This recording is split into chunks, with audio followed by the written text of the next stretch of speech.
Waalaikumsalam warahmatullahi wabarakatuh. Pak Rasim, terima kasih atas waktunya. Di sini nanti saya akan sedikit bertanya-tanya, Pak. Saya diberikan tugas untuk mewawancarai kepala sekolah. Karena saya di sini kan di SMA Negeri 1 Gabus. Saya minta punya Bapak untuk hari ini saya akan melakukan wawancara terkait dengan keputusan berbasis nilai-nilai kebajikan sebagai pemimpin. Mungkin yang akan saya tanyakan pertama nih Pak, itu selama ini bagaimana Anda dapat mengidentifikasi kasus-kasus yang merupakan dilema etika atau bukan moral? Terima kasih ya Pak pertanyaannya. Jadi kalau terkait dengan dilema etika dan rujukan moral, kalau pemahaman saya, kalau dilema etika itu adalah benar lawan benar, terus sementara rujukan moral adalah benar lawan salah.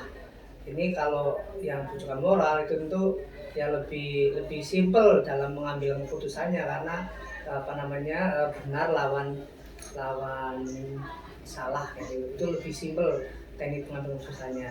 Ini untuk terkait dengan cara mengidentifikasi terkait dengan dilema etika dan rujukan moral.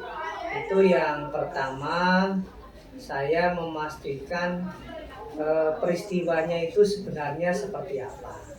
Itu saya harus pahami betul peristiwanya seperti apa. Nah, jika informasinya kurang lengkap, maka saya juga akan berusaha mencari sumber informasi yang mendukung. Misalnya ada saksi atau pihak-pihak yang terlibat atau pihak-pihak yang tahu peristiwa itu sebenarnya seperti apa. Nah, setelah saya tahu peristiwanya dengan detail, maka saya baru berusaha untuk mencari solusinya. Nah, mencari solusinya itu seperti apa. Nah, nanti setelah ketemu solusinya, saya berprinsip bahwa nantinya solusi yang saya ambil atau langkah yang saya ambil itu adalah berpihak pada murid dan harus dapat dipertanggungjawabkan. Seperti itu Pak. Jadi untuk yang pertama nih Pak, ini selanjutnya yang pertanyaan kedua, mungkin untuk selama ini bagaimana Anda menjalankan pengambilan keputusan di sekolah, terutama untuk kasus-kasus di mana ada dua kepentingan yang sama-sama benar atau sama-sama mengandung nilai kebajikan, mungkin yang diterapkan Bapak di SMA Negeri 1. Oke, untuk pengambilan keputusan yang terkait dengan dilema etika itu, yang pertama itu saya berpikir berdasarkan regulasi Pak. Jadi regulasinya seperti apa, peraturannya seperti apa, itu yang paling pokok. Kemudian saya juga harus berusaha menempatkan nilai-nilai kemanusiaan, nilai-nilai kemanusiaan dalam pengambilan keputusan, sehingga harus sesuai dengan kebenaran universal yang diyakini bersama. Kemudian berikutnya setelah itu ya tadi itu bahwa keputusannya itu hendaklah saya itu bisa berpihak pada murid dan juga bisa dipertanggungjawabkan. Pada murid dan bisa dipertanggungjawabkan. Terus untuk langkah-langkah atau prosedur seperti apa yang biasa Pak Rasim lakukan selama ini ketika di SMA Negeri 1 Gabus Pak? Untuk prosedur yang saya lakukan di SMA itu Gabus ketika ada ada dilema etika itu saya kan gini ya, dilematika kan kan tingkatnya berbeda-beda. Ada yang efeknya lebih luas, pihak yang terlibat lebih banyak, lebih lebih kompleks. Maka kalau yang sifatnya sederhana, yang tidak terlalu kompleks, kadang-kadang saya bisa langsung ambil oh ini langkahnya seperti ini. Tapi kalau peristiwanya itu kompleks, maka saya tidak mengambil keputusan sendiri. Maka saya akan berusaha untuk saya bawa ke manajemen, nanti manajemen Waka, KTU, nanti saya ajak untuk berkumpul, saya sampaikan peristiwanya seperti ini, masalahnya seperti ini, nanti kita bersama untuk mencari solusinya seperti apa. Nanti kalau sudah sepakat, nah kita ambil, oh inilah solusinya. Nah solusi yang kita ambil itu bukan keputusan kepala sekolah semata, tapi adalah keputusan sekolah. Itu seperti itu, ya betul berkolaborasi. Ya, Untuk yang pertanyaan selanjutnya itu, hal-hal apa saja yang selama ini Bapak anggap efektif dalam pengambilan keputusan pada kasus-kasus dilema etika ini, Pak? Ya. Oke, hal-hal yang efektif yang saya rasakan itu dalam pengambilan keputusan itu, saya tidak bisa mengambil keputusan sendiri. Keputusan yang saya ambil itu ya keputusan sekolah ya, jadi keputusan sekolah yang melalui rapat itu. Itu menurut saya lebih efektif karena untuk bisa mengurangi pihak-pihak yang mungkin tidak puas, walaupun saya yakin keputusan saya tidak mungkin akan memuaskan semua pihak yang ada. Tapi setidaknya dengan keputusan bersama akan lebih mengurangi hal-hal yang demikian. Okay. Untuk yang pertanyaan selanjutnya ini, Mas, hal-hal apa saja yang selama ini merupakan tantangan dalam pengambilan keputusan pada kasus-kasus dilema etika, Pak? Tantangan yang paling pokok yang saya rasakan ya adanya konflik kepentingan. Itu yang saya rasakan. Maka ketika dalam mengambil keputusan, saya berusaha untuk mengurangi saya mungkin condong ke sana atau lebih condong ke sini. Tapi saya akan berusaha untuk bagaimana keputusan saya ambil itu adalah nantinya mendatangkan manfaat yang lebih luas, manfaat yang terbesar, manfaat yang untuk semua yang ada di sekolah ini. Itu seperti itu, Pak. Oke. Untuk yang pertanyaan nomor 6 nih, Pak, selanjutnya ini, apakah Bapak memiliki sebuah tata cara atau jadwal tertentu dalam sebuah penyelesaian tugas? Maksudnya penyelesaian kasus dilema etika. Apakah Bapak langsung menyelesaikan di tempat mungkin, atau memiliki sebuah jadwal untuk menyelesaikannya, terus atau bentuk atau prosedur seperti apa yang Bapak lakukan mungkin di sekolah Gabus? Jadi kalau terkait dengan pertanyaan itu kan dilematik kan tingkatnya beda-beda. Nah, tingkatnya beda-beda. Tapi untuk berusaha mengurangi itu yang ada di SMA itu Gabus itu ada kegiatan apel pagi itu di hari Kamis. Itu kan sebagai sarana kepala sekolah memberikan informasi kepada Bapak Ibu dan Tendik. Kemudian ada juga yang briefing hari Senin habis upacara. Nah, itu juga kita manfaatkan untuk penyampaian informasi, ada hal yang penting itu bisa disampaikan di situ. Kemudian kalau memang halnya sangat penting, urgent, maka saya akan menggelar rapat. Nah, rapat itu berarti yang sifatnya materinya lebih urgent itu, Pak. Jadi terkait dengan urusan dilematika itu tidak bisa diseragamkan, bahwa mesti selalu rapat itu juga tidak, juga selalu saya ambil langkah langsung juga tidak, tapi bagaimana dilema etikanya itu seperti apa, itu yang saya saya terapkan demikian Pak.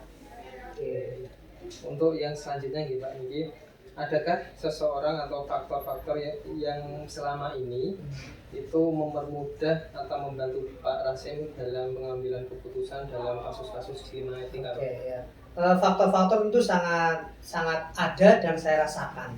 Jadi faktor yang saya rasakan ya pertama adanya kepedulian, respon, kemudian juga hubungan yang harmonis antar semua warga sekolah itu sangat membantu sekolah dalam menghadapi masalah yang timbul.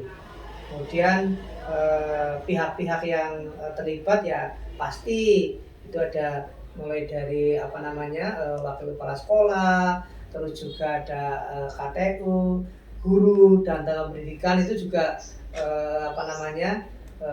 di hal-hal tertentu juga saya mintai bantuan untuk bagaimana masalah ini solusinya seperti apa, itu dalam rapat itu kita gelar semacam itu Pak. Yang ini pertanyaan terakhir ya Pak. Dari semua hal yang telah disampaikan, pembelajaran apa yang dapat Bapak petik dari pengalaman Bapak ketika mengambil keputusan di dilema etika? Jadi untuk pengambilan keputusan, pembelajaran yang dapat saya alami, pembelajaran yang saya rasakan itu, saya merasakan betul bahwa kepala sekolah itu tidak bisa bekerja sendiri. Itu saya merasakan betul. Nah ini karena saya tidak bisa bekerja sendiri, maka saya berusaha berkolaborasi dengan semua guru dan pendidikan yang ada di SMA Situ Bagus. Nanti harapannya ketika kolaborasinya kuat, apapun masalahnya nanti bisa kita cari solusinya, dan mudah-mudahan solusi yang terbaik adalah bisa kita hasilkan dengan adanya kolaborasi yang kuat. Saya juga mengingatkan bahwa di sekolah ini tidak ada satupun peran yang paling penting, tapi semua yang ada di sini semua adalah berperan penting. Itu Pak.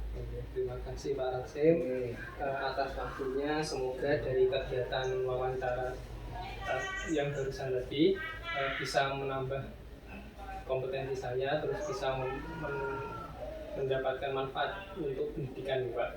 Terutama nanti di sini kan untuk menambah kompetensi saya di dalam pengambilan keputusan berbasis nilai-nilai kebajikan sebagai pemimpin Pak. Oke. Terima kasih Pak Rasim.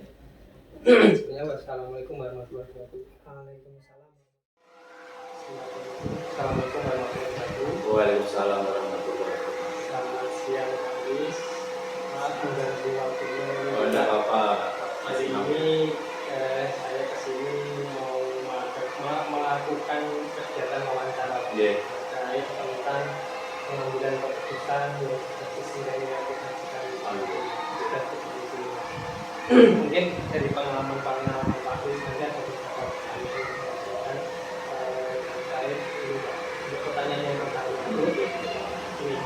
Selama ini bagaimana Pak Aris dapat mengidentifikasi kasus-kasus yang merupakan dilema etika atau kesalahan?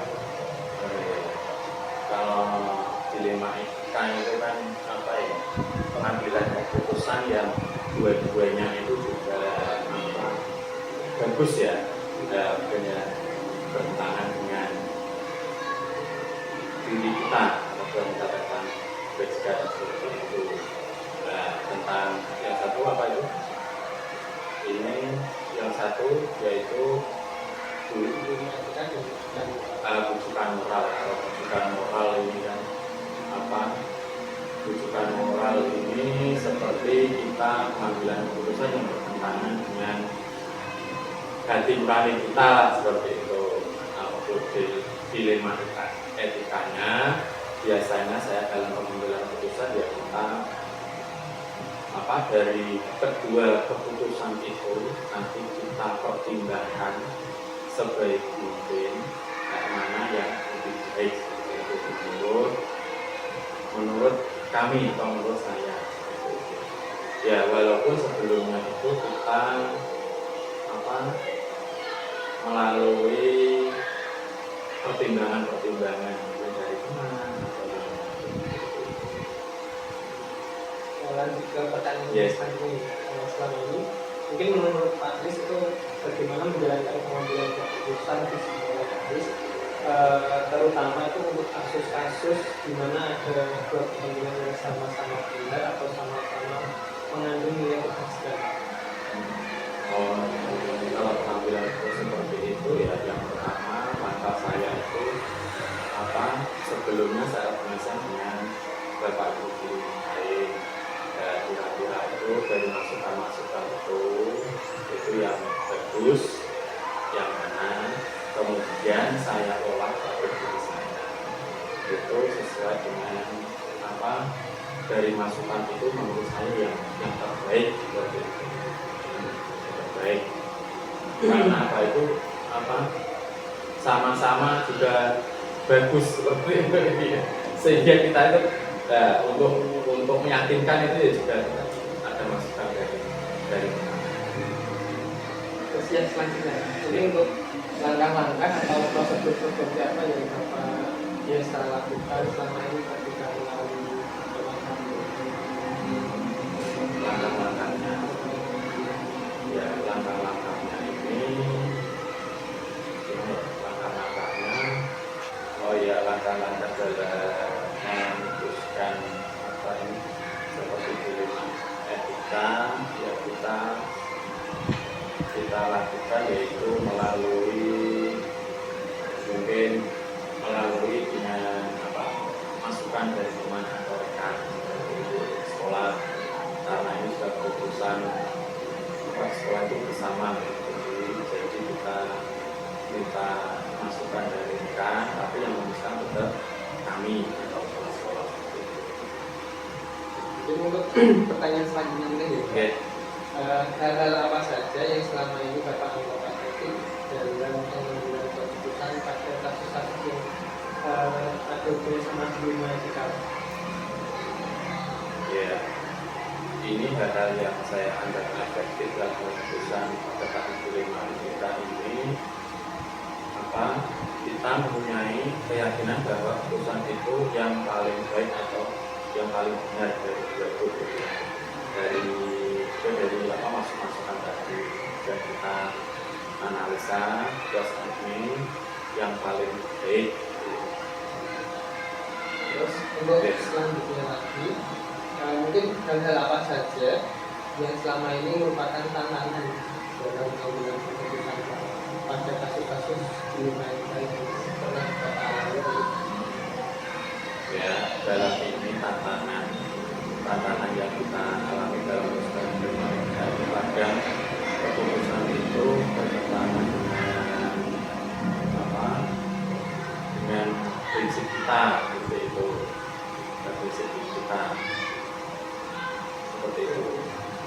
Oke, sudah dengan prinsip. Ya. Yang selanjutnya itu apakah Bapak memiliki sebuah kata-kata atau istilah tertentu dalam sebuah penyelesaian kasus dilema etika? Apakah Bapak langsung menyelesaikan di tempat atau memiliki sebuah jawaban untuk menyelesaikannya, bentuk atau prosedur seperti apa yang Bapak jalankan selama ini ketika mengalami kasus dilema etika? Untuk menangani di etika di sekolah kami, ya kami lihat dilema etikanya itu seperti apa dulu. Kemudian kalau dilema etikanya itu menurut saya bisa putuskan sendiri, itu saya putuskan sendiri. Kalau memang membutuhkan masukan dari teman atau rekan, ya kita membutuhkan masukan dari rekan, walaupun nanti yang memutuskan juga kepala sekolah. Ada kolaborasi. Iya, ada kolaborasi antara kepala sekolah maupun dengan Bapak Ibu. Kalau memang keputusan itu itu yang memutuskan haknya kepala sekolah, maksudnya itu bisa kosong sendiri. Kalau membutuhkan dengan mereka, ya kita harus mendengarkan masukan dari mereka. Terus untuk pertanyaan yang selanjutnya,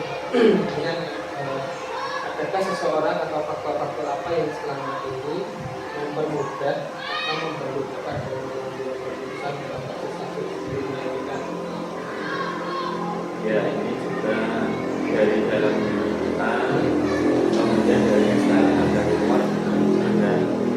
Kalau dari diri kita yang menurut kita baik, ya kita lakukan. Kalau dari luar ke eksternal, dari masukan-masukan dari Bapak Ibu, ya walaupun nanti memutuskan juga. Ini pertanyaan yang terakhir nih, Pak.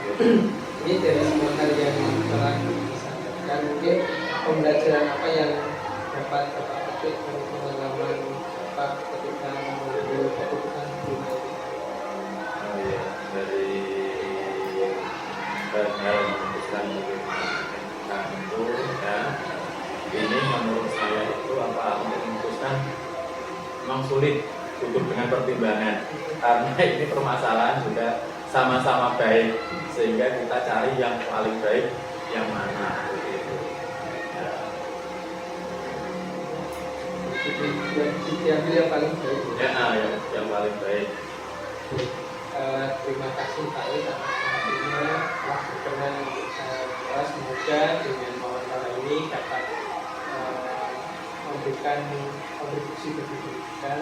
Tentunya bisa memberikan pengalaman untuk saya untuk bisa mengetahui pengalaman langsung ketika melakukan pengambilan keputusan yang berbasis nilai-nilai pendidikan. Semoga ini dapat menambah kompetensi saya terlebih untuk yang tugas saya ini seperti tugas Ya, terima kasih Pak. Ya, ini untuk keputusan ini kan ya untuk di lapangan seperti itu kita lakukan dari masukan dari rekan, dari kita sendiri, ada diskusi sebentar juga bermanfaat untuk pendidikan CDP-nya, kemudian untuk untuk pengalaman dalam mengambil keputusan. Terima kasih